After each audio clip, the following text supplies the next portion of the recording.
여러분은 일상 속에서 다양한 사람들과 만나고 그들의 행동을 통해 그들의 성향을 파악하게 됩니다. 오늘은 인간의 본성을 신속하게 파악하는 10가지 방법을 소개하겠습니다. 첫째, 스트레스 상황에서의 행동 관찰, 다가가야 할 사람 프로젝트 마감이 임박한 상황에서 모든 팀원이 밤늦게까지 일을 해야 합니다. 지친 동료들에게 격려의 말을 건네고 커피를 직접 타와 나눠주는 동료가 있어요. 그는 자신의 피로를 뒤로하고 다른 사람들을 배려하는 모습이 인상적이에요. 거리를 두는 것이 좋은 사람. 같은 상황에서 한 동료는 짜증을 내며 다른 사람들에게 무례하게 대하고 자신의 업무를 떠넘기려 해요. 그는 스트레스 상황에서 부정적인 성향을 드러내고 있어요. 둘째, 사교적 관계를 통한 성향 파악. 다가가야 할 사람 새로운 동료가 들어왔어요. 그는 항상 친절하고 배려심이 있는 사람들과 어울리며 어려운 상황에서도 친구들을 도와주는 모습을 보여요. 친구들과의 대화 속에서도 긍정적인 이야기를 나누며 서로를 격려해요. 거리를 두는 것이 좋은 사람. 반면 다른 동료는 친구들 사이에서 불평과 험담을 주로 나누며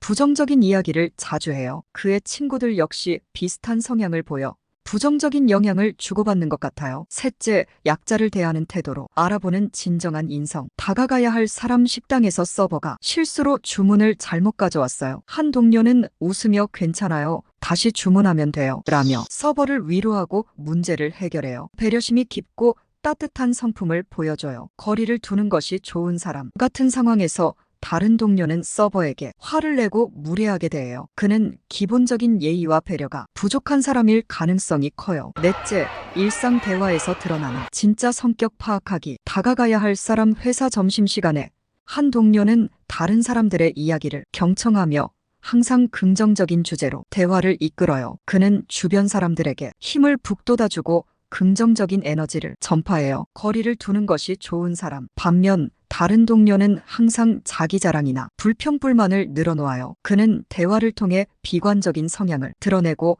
주변 사람들에게 부정적인 영향을 미쳐요. 다섯째, 갈등 상황에서의 대응법. 사람의 성향 알아내기. 다가가야 할 사람 팀 회의에서 의견 차이가 생겼을 때 한 동료는 모든 팀원의 의견을 존중하며 조율하고 타협점을 찾으려고 노력해요. 그는 갈등을 해결하는 데 능숙하며 협력적인 태도를 보여요. 거리를 두는 것이 좋은 사람. 반면 다른 동료는 자신의 의견만 고집하고 타인의 의견을 무시해요. 그는 갈등을 키우고 협업을 어렵게 만들어요. 여섯째, 공공장소에서의 행동으로 본 배려심과 예의. 다가가야 할 사람 지하철에서 한 할머니가 힘들어 보이자 한 동료는 얼른 자리에서 일어나 할머니께 자리를 양보하며 따뜻하게 미소 지어요. 그는 타인을 배려하는 성향을 보여줘요. 거리를 두는 것이 좋은 사람. 반면 다른 동료는 자리를 차지하고 무관심하게 스마트폰만 봐요. 그는 배려심이 부족한 사람일 가능성이 커요. 일곱째, 어려운 결정을 내릴 때 보이는 진정한 모습. 다가가야 할 사람 회사가 예산 삭감으로 인해 직원들을 해고해야 하는 상황이 발생했어요. 한 동료는 공정하고 배려심 있게 결정을 내리며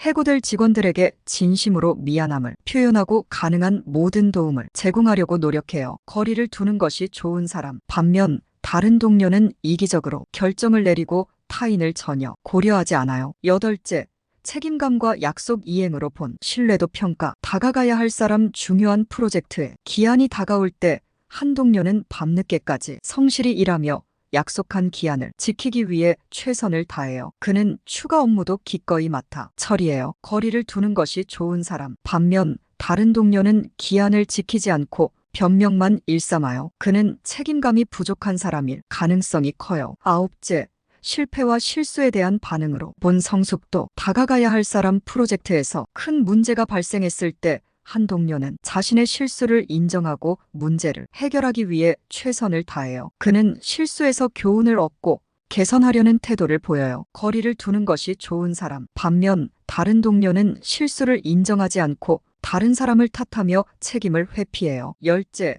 자선활동과 봉사로 드러나는 이타심 분석. 다가가야 할 사람 회사의 자선 행사나 봉사활동에 자발적으로 참여하며 기꺼이 시간을 내어 어려운 사람들을 돕는 동료가 있어요. 그는 이타심이 강하고 사회적 책임감을 가지고 있어요. 거리를 두는 것이 좋은 사람. 반면 다른 동료는 자선활동이나 봉사에 무관심하고 참여하려 하지 않아요. 그는 사회적 책임감이 부족할 수 있어요. 이러한 시나리오를 통해 사람들의 행동과 태도를 관찰하며 가까이 할 사람과 거리를 두는 것이 좋은 사람을 구분할 수 있어요. 긍정적이고 책임감 있는 사람들과의 관계는 삶을 더 풍요롭게 만들고 협력적인 환경을 조성하는 데 도움이 돼요. 영상이 마음에 드셨다면 구독과 좋아요 부탁드려요.